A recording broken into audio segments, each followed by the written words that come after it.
Assalamualaikum warahmatullahi wabarakatuh. Waalaikumsalam Bapak dan Ibu, warahmatullahi. apa kabar? Saya Nita. Alhamdulillah, Alhamdulillah sehat, sukses, sukses, bahagia. bahagia. Ya, baik. Terima kasih untuk waktu yang diberikan kepada saya untuk berbagi di acara PIKT, National E-Seminar Series 219, hari ini 8 Desember 2024. Terima kasih. Materi yang akan saya bawakan adalah well-being menuju keselarasan diri melalui pendekatan reflektif. Tadi kita sudah mendengarkan paparan dari Pak Edi Iskandar, PhD, mengenai mindfulness. Jadi ini sangat berkaitan, betul sekali yang disampaikan oleh beliau. Jadi saya dalam hal ini berbagi tentang hal yang pernah saya bagikan di korporasi, namun ini juga sangat berkaitan dengan well-being individu. Eh, untuk itu izin saya sharing materi.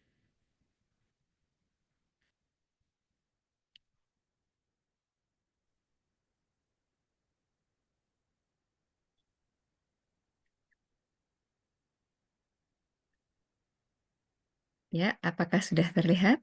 Sebentar. Sudah, Bu? Apakah sudah terlihat? Ya, baik. Sudah, ya. Terima kasih.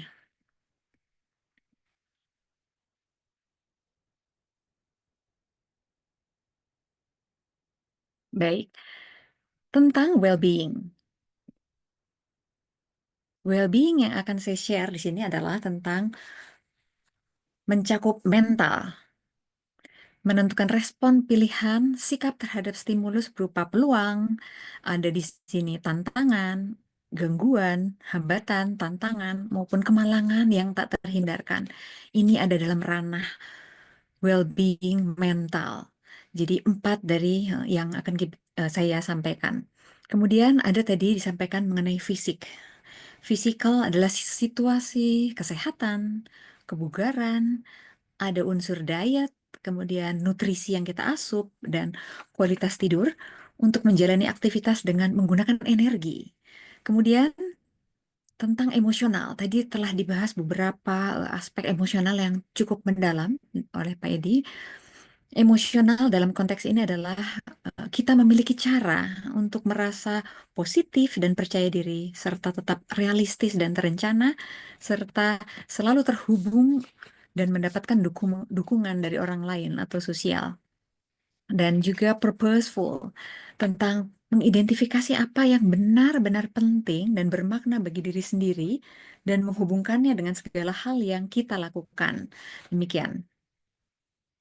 Pendekatan yang akan kita lakukan di sini adalah reflektif. Secara pemahaman, reflektif adalah kita melakukan proses berpikir untuk merespon suatu masalah menggunakan informasi dan data berasal dari internal. Untuk untuk apa? Untuk kita memperbaiki bila ada kekurangan atau kekeliruan sehingga kita bisa memecahkan eh, permasalahan yang kita miliki. Konteksnya dalam hal ini adalah tentang well-being diri kita. Ya, baik. Beberapa pendekatan reflektif ini memberikan manfaat, antara lain reflektif menimbulkan kesadaran diri. Kemudian ada nanti hubungan yang terkait dengan komunikasi.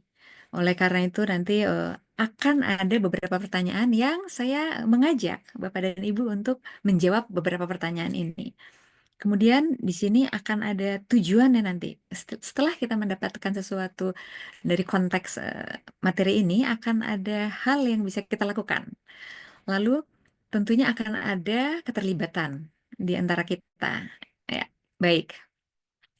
Kesepakatan pembelajaran kita adalah mari kita berbahagia, lalu fokus.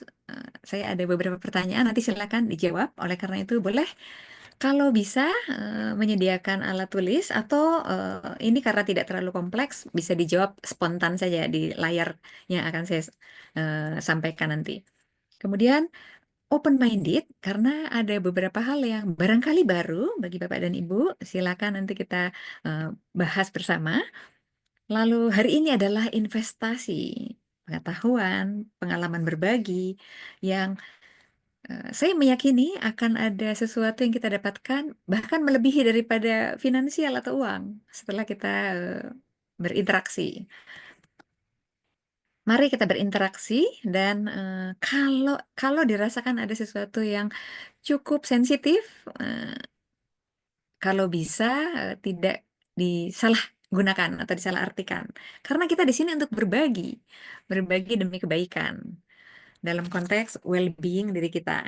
Ya, baik, saya akan mulai saja materi saya mengenai well-being melalui proses reflektif. Tahun 2022, 2 tahun yang lalu, saya sebagai Associate Mountain Guide Karas Adventure mengawal ekspedisi pendakian Gunung Gede Pangrango di wilayah Jawa Barat untuk sebuah BUMN bidang konstruksi. Acara tersebut merupakan program pengembangan kepemimpinan untuk para leader wanita saat itu dan merupakan program mandatori wajib bagi para leader organisasi tersebut. Saya terkesan dengan semangat seluruh peserta saat itu. Saya bersyukur hari ini ada Pak Vicky Gosal sebagai founder dan owner Karas Adventure yang saya berada di koordinasi eh, activity beliau. Ya, saya terkesan dalam waktu 3 hari 2 malam, seluruh peserta berhasil menyelesaikan ekspedisi tersebut. Gunung Gede Pangrango memiliki tantangan tersendiri dengan dua puncaknya pada ketinggian 2958 dan 3026 meter di atas permukaan laut. Hal menarik selama ekspedisi tersebut adalah sebagian dari peserta ternyata belum pernah mendaki gunung melalui dialog yang saya lakukan di perjalanan, apalagi hingga ketinggian tersebut. Artinya, bagi para pendaki, ini adalah pengalaman perdana mereka. Ternyata, yang saya ambil pembelajarannya adalah dalam situasi yang dikondisikan, rencana yang dipersiapkan dengan baik-baik dapat diselesaikan dengan baik pula. Para pendaki pada beberapa bulan sebelumnya ternyata telah berlatih fisik di tempat kerja masing-masing dengan latihan sederhana harian, seperti naik turun tangga, tidak menggunakan lift ketika menuju ke ruang kerja di lantai tertentu, dan dilakukan dengan rutin setiap hari. Ternyata lagi, ada kuncinya dari keberhasilan ekspedisi tersebut, yaitu sinergi organisasi bersama tenaga ahli adventure yang digerakkan dalam social movement bersama masyarakat memperkuat muscle dari sebuah pergerakan. Bapak Ibu, berbagai hasil riset menunjukkan dampak well-being terhadap situasi organisasi, di antaranya peningkatan kinerja, peningkatan produktivitas, penguatan mental sebagai dampak dari pengelolaan stres yang efektif, hingga loyalitas, serta menurunnya tingkat turnover atau keluar masuk karyawan. Well-being adalah aset yang berharga. Investasi well-being bukan hanya sebagai tanggung jawab moral, namun merupakan strategi bisnis yang cerdas bagi sebuah organisasi. Sedangkan apa kaitannya dengan diri kita sebagai individu? Karena kita menjalani hidup bisa jadi sebagai individu, bukan sebagai karyawan di perusahaan atau di organisasi. Nah, diri kita sesungguhnya juga merupakan sebuah organisasi. Kita adalah organisasi kecil, ciptaan Tuhan yang luar biasa, yang sempurna. Di dalam diri kita ada departemen perencanaan, ada departemen pelaksana atau bagian produksi. Di dalam diri kita ada departemen penjualan, dan bahkan di dalam diri kita ada departemen pelaporan pajak. Demikian, organisasi yang bisa dikaitkan dengan individu. Jadi, diri kita juga adalah sebuah organisasi. Ya, baik. Well-being adalah tentang sesuatu hal yang berkaitan dengan pertanyaan-pertanyaan yang bisa kita ajukan pada diri kita sendiri. Seberapa baik perasaan Anda saat ini, Bapak Ibu? Kalau diskalakan 1 sampai 5, 1 itu buruk, dua itu eh, satu itu buruk, dua sangat satu sangat buruk, dua buruk, tiga sedang, empat baik, lima sangat baik. Berapa skor yang Anda rasakan hari ini? Seberapa bahagia Anda dalam 30 hari terakhir ini? Apakah Anda memiliki, apakah Anda merasa hidup Anda berpenuh makna? Kemudian, apakah Anda juga merasa punya dukungan sosial dan emosi dalam hidup Anda? Kemudian, seberapa puas atau bahagia atau terpenuhi Anda dengan hidup Anda saat ini? Mari kita jawab. Well-being mental menentukan respon pilihan sikap terhadap stimulus berupa peluang, tekanan, gangguan yang bisa membuat fokus kita terdistract, hambatan, tantangan, maupun kemalangan yang tak terhindarkan. Well-being fisikal adalah situasi kesehatan kita, bugar, menerapkan diet, ada nutrisi yang kita asup, dan kualitas tidur untuk menjalani aktivitas dengan menggunakan energi. Well-being emosional memiliki cara bagaimana kita untuk merasa percaya diri, realistis, terencana, terhubung dengan adanya dukungan dari orang lain. Dan yang terakhir adalah well-being purposeful. Artinya, kita memahami betul-betul siapa diri kita, mengidentifikasi apa yang benar-benar penting dan bermakna bagi diri kita sendiri, dan menghubungkannya dengan segala hal yang kita lakukan. Jadi, Bapak Ibu, atau di sini ada Dokter Agus dan Bapak Ibu yang lain, mari kita melakukan reflektif. Reflektif, melihat situasi mental well-being kita. Kita lihat satu-satu nanti, ada 4 aspek itu. Nah, mudah saja, ada pertanyaan yang perlu dijawab dengan ya atau tidak. Nah, ini akan melihat skor kita nanti. Siap, Bapak Ibu? Ya, baik. Yang pertama, ada sebuah pernyataan yang bisa dijawab Bapak dan Ibu, iya atau tidak. Yang pertama adalah, saya tidak bekerja di malam hari atau akhir pekan. Kita sudah bekerja, contohnya satu hari, satu minggu, Senin sampai Jumat.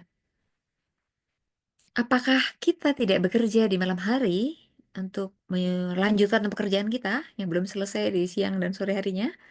Atau bahkan akhir pekan kita masih melakukannya? Silakan dijawab, iya atau tidak. Ya, baik. Pertanyaan kedua, pada saat berlibur, Anda lagi berlibur, Bapak Ibu. Saya fokus pada acara libur dan menikmatinya, dan tidak terganggu oleh pekerjaan. Iya atau tidak? Kemudian, berikutnya, saya sering meluangkan waktu untuk berpikir kreatif, strategis, dan mengevaluasi diri. Sering. Iya atau tidak? Kemudian, saya fokus pada inisiatif jangka panjang dan hal yang memberi dampak besar. Ya atau tidak? Yang kelima, saya memiliki waktu di mana pikiran saya jernih dan bersih dari permasalahan. Ada waktu, meskipun sedikit, waktunya ada. Ya atau tidak? Dan berapa skor Anda? Silakan.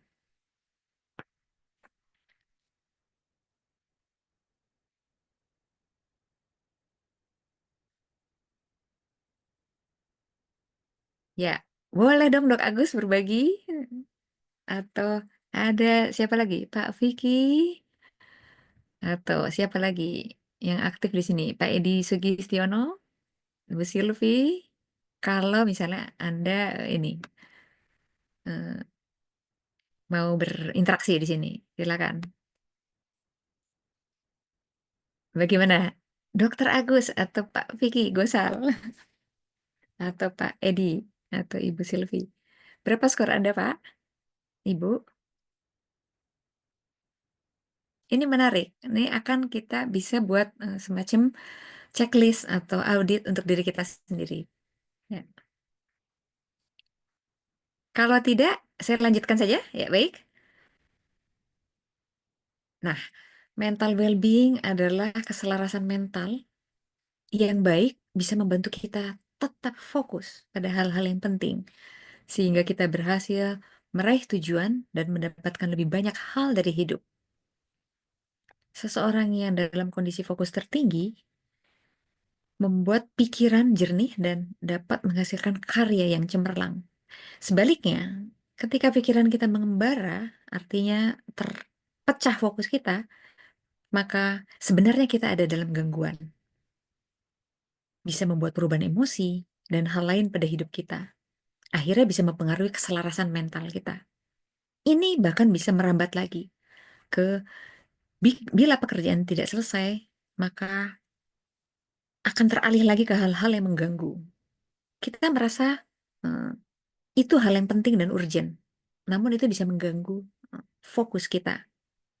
Pekerjaan sehari-hari yang pada awalnya menyenangkan berubah menjadi sebuah tekanan karena pekerjaan kita terdistract. Sebenarnya ketika mental well-being ini kita jaga baik-baik, distraksi bukan muncul dari faktor eksternal. Apakah itu dari sosial media, email, bincang-bincang dengan kolega, dan seterusnya? Bukan. Namun yang menjadi inti adalah distraksi itu munculnya adalah dari internal kita, dari internal pikiran kita. Sehingga kita sendiri yang perlu untuk bisa terampil untuk mengatasinya. Apakah ini saat yang tepat untuk mengatasinya atau tidak? Seperti itu. Sehingga keputusan ada di diri kita. Demikian. Nah, sebenarnya ada latihannya. Tadi Pak Edi juga sudah menyampaikan ya tentang latihan bernafas. Tapi saya akan skip dulu ini karena saya akan lanjutkan ke slide berikutnya. Ya, baik. Eh, Latihan ini sebetulnya bisa berguna. Nanti silakan bisa dipraktekkan karena ini sangat bisa eh, mem- memudahkan kita untuk kembali ke fokus. Caranya adalah memang dengan berlatih bernapas, fokus pada nafas itu, sehingga kita bisa fokus kembali ke pekerjaan atau hal yang kita sedang lakukan. Demikian. Yang kedua, situasi physical well-being Anda. Lagi-lagi ini adalah tentang reflektif. Anda sendiri, saya sendiri yang bisa menjawabnya, sehingga bisa melakukan tindak lanjut atau rencana tindakan apa yang relevan dengan diri saya. Physical well-being mencakup minimal 5, yaitu sarapan pagi dengan teratur, karena akan memberikan energi yang signifikan bagi diri kita. Apakah Anda melakukannya? Kemudian, rutin berolahraga paling sedikit 2 kali dalam 1 pekan. Lalu, tidur paling sedikit 7 sampai 8 jam sehari dan merasa segar pada saat bangun tidur. Bukan pada durasinya, namun pada kualitas tidur kita. Demikian. Lalu, nah ini, kita beristirahat pada tengah hari untuk mengisi kembali tenaga kita. Nah, apakah ini Bapak Ibu lakukan atau tidak? Ini akan mempengaruhi kesegaran kita setelah kita melakukan istirahat.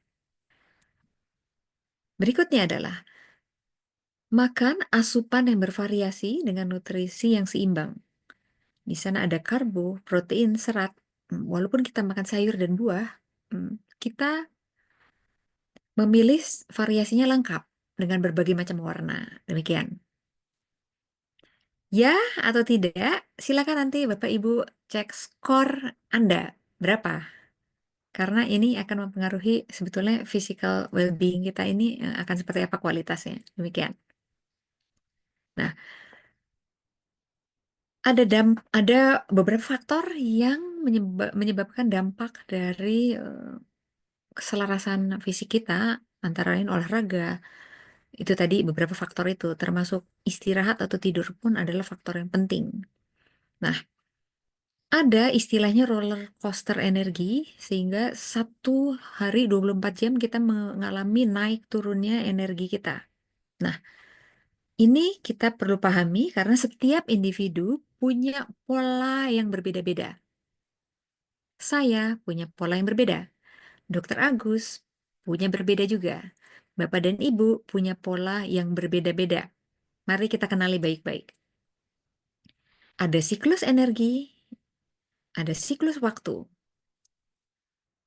Peta siklus energi setiap dari kita memiliki waktu yang sama, namun memiliki pola yang berbeda-beda tergantung dari eh, setiap individu. Nah, mari kita lihat contoh yang bisa kita lihat dan kita buat exercise diri kita sendiri. Pertama, di suatu titik tertentu, contohnya di jam 9 pagi sampai tengah hari, energi ini bisa naik menjadi paling optimal. Yang paling tepat untuk melakukan proyek penting dan pemecahan masalah dan membuat perancangan rencana, ini ada pada terbaik adalah ketika energi kita ada di level yang tertinggi. Kemudian ada kalanya kita merasa lelah. Ketika turun, maka sebenarnya adalah saat yang tepat untuk beristirahat, tidur, menyegarkan pikiran, menyelesaikan pekerjaan walaupun ada pekerjaan tapi itu yang ringan, seperti membalas email yang tidak urgent dan buat laporannya laporan keuangan yang sifatnya pribadi, bukan laporan keuangan. Kalau kita bagian keuangan, tentunya tugas utamanya adalah laporan keuangan, bukan yang itu, tapi eh, hal yang tambahan yang ringan, mengevaluasi sesuatu hal untuk bisa eh, kita bisa lebih baik lagi. Kemudian naik lagi apa namanya level energi kita. Nah, saatnya kita bisa bertemu dengan orang yang kita sukai. Apakah itu keluarga, ngobrol, atau kolega network kita. Ini bisa dilakukan. Oleh karena itu ada jadwal-jadwal tertentu yang kita bisa networking, misalnya di sore atau malam hari. Karena energi kita sedang optimal. Demikian seperti itu. Jadi ada pola ini, nanti Bapak Ibu silakan untuk exercise pola energi kita sendiri. Nah, lalu ada tips untuk menjaga kesehatan fisik ini adalah beberapa tips sebetulnya. Kita bisa bergabung dalam komunitas olahraga dan gaya hidup sehat. Ini akan membuat kita merasa ada partner untuk ngobrol, ngobrol tentang kesehatan, termasuk untuk olahraga dan latihan. Juga ada minum air mineral eh, 7-8 gelas sehari, mengontrol volume kita, volume makanan kita, asupan sehat, kemudian mengurangi makanan yang tidak sehat, lalu istirahat teratur setiap hari. Nah, olahraga ternyata ada minimumnya 3 kali seminggu minimal. Dan sebaiknya membuat target yang sederhana dan mudah. Seperti tadi, pendaki gunung itu tidak pernah mendaki gunung sebetulnya. Tapi karena latihan yang harian, sederhana, naik tangga, dan jalan kaki, akhirnya mereka bisa mendaki gitu. Itu menjadi sesuatu yang mencerahkan buat kita. Ternyata tidak semua pendaki atau olahraga yang berat itu harus orang atlet. Nah, seperti itu. Dan kita bisa mencari role model dalam olahraga dan hidup sehat. Apalagi kalau kita terhubung dengan networknya, akan lebih menyenangkan. Ya, emotional well-being antara lain bisa dilihat dari beberapa ukuran, yaitu menjawab beberapa pertanyaan.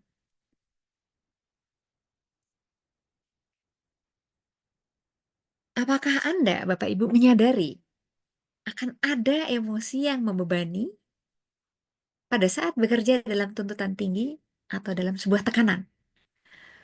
Bila menyadari, maka kondisi tersebut sudah baik, kesadaran well-being Anda dalam konteks emosional. Apakah Anda, Bapak Ibu, mampu mengatasi emosi membebani dan melihat dari sisi lain pada saat menghadapi sesuatu yang merugikan diri Anda? Artinya mengambil pembelajarannya dan paham situasi sesuatu case. Iya atau tidak? Apakah Anda, Bapak Ibu, seringkali menunjukkan apresiasi pada prestasi orang lain? Ataupun Bila kita punya prestasi, kita mengapresiasi diri sendiri. Dan bagaimana caranya? Apakah Anda, Bapak Ibu, punya waktu dan kualitas kebersamaan dengan keluarga dan teman-teman? Dan kadang-kadang kita menjadwalkannya. Dan apakah Anda, Bapak Ibu, memiliki waktu untuk melakukan aktivitas yang sangat disukai, yang memberikan energi lagi kepada diri kita? Ya atau tidak, dan berapa skornya? Nah, kita lanjutkan lagi ke purposeful. Purposeful ada di kuadran yang paling atas, kanan atas dari well-being. Artinya adalah bila purpose kita bisa sangat clear, terpenuhi, maka kita akan termotivasi dalam konteks mental, fisikal, dan emosional kita. Pertanyaan pertama, apakah Anda merasa bergairah pada pekerjaan saat ini dan senang pada waktu mengerjakannya? Apakah Anda bekerja pada bidang yang sangat dikuasai, melakukan hal itu mudah karena memang menguasai dan juga suka akan bidang tersebut? Apakah Anda, Bapak Ibu, menginvestasikan waktu dan energi untuk membuat sesuatu yang berbeda dan memberi nilai tambah bagi orang lain dan atau lingkungan di luar pekerjaan Anda? Apakah Anda, Bapak Ibu, keputusan-keputusan yang diambil dalam pekerjaan sesuai dengan akal pikiran serta tujuan yang jelas dan kuat, bukan karena keinginan dari eksternal atau permintaan dari orang lain? Apakah Anda, Bapak Ibu, menjalani kehidupan yang diinginkan? Berapa skor Anda? Nah, ini menarik sekali karena hmm, ini menjadi hal reflektif bagi diri kita yang membuat kita eh, merenung, berpikir. Ya, demikian. Nah, mengapa purpose itu penting? Hmm, Karena setiap individu unik dan bila kita sudah memiliki purpose, apalagi sudah punya statementnya, purpose statement, maupun sudah menjalani value, core value di dalam diri kita, maka ini sebagai kompas diri dalam dunia yang selalu berubah. Kita pun akan menghargai nilai-nilai dari setiap hal yang kita lakukan karena sudah meyakini purpose kita. Dan bila kita sudah menjalaninya, maka ini sebagai motivator internal untuk menjadi diri yang terbaik. Kita bahkan tidak perlu lagi motivator eksternal karena sudah demikian kuatnya motivator internal dari diri kita. Ini salah satu contoh purpose statement, sehingga purpose ini perlu dinyatakan dalam sebuah pernyataan. Supaya apa? Supaya kita mudah terhubung dengan orang-orang yang memiliki value yang sama dengan kita. Contohnya, Pak Habibie punya purpose untuk menyediakan lapangan pekerjaan di dunia penerbangan, industri pesawat terbang, sehingga negara ini bisa menjadi negara yang hebat, bisa mengakhiri kemiskinan.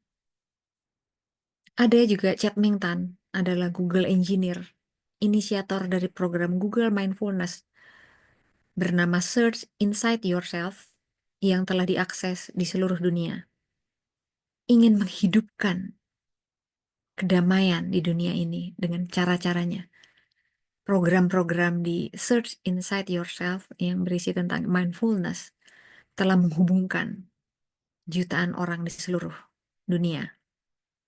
Dan top leader dari Google mengatakan bahwa hanya satu orang individu saja bila bisa punya inisiatif dan ditindaklanjuti, maka bisa membuat sebuah perubahan untuk dunia. Demikian. Ya, Bapak Ibu, kita tadi telah membahas 4 aspek dari well-being secara sederhana. Apa pembelajaran yang didapatkan dari sesi ini? Bagaimana skor Anda? Mudah-mudahan ada hal yang bisa diambil dari sesi ini. Untuk itu saya kembalikan ke Dokter Agus untuk sesi tanya jawab selanjutnya. Terima kasih.